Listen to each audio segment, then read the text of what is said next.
দেশে বড় ধরনের সহিংস অপরাধের সংখ্যা বাড়েনি, এমনই দাবি তুলেছে প্রধান উপদেষ্টার প্রেস উইং।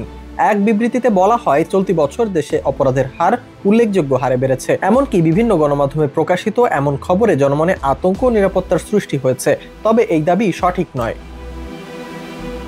বিবৃতিতে বলা হয়, 2024 সালের সেপ্টেম্বর থেকে 2025 সালের জুন পর্যন্ত সরকারি অপরাধ পরিসংখ্যান বিশ্লেষণে দেখা যায়, চলতি বছর বড় ধরনের অপরাধের সংখ্যা উল্লেখযোগ্যভাবে বেড়েছে।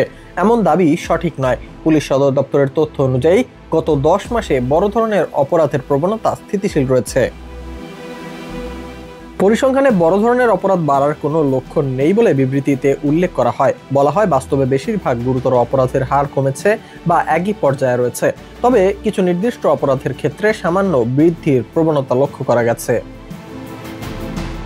প্রেস উইং নাগরিকদের সতর্ক থাকার আহ্বান জানিয়ে বলেন, আইন শৃঙ্খলা রক্ষাকারী বাহিনীর ওপর বিশ্বাস রাখতে হবে, কারণ অপরাধের হার মোটামুটি স্থিতিশীল, যাতে বোঝা যায় পরিস্থিতি নিয়ন্ত্রণে রয়েছে।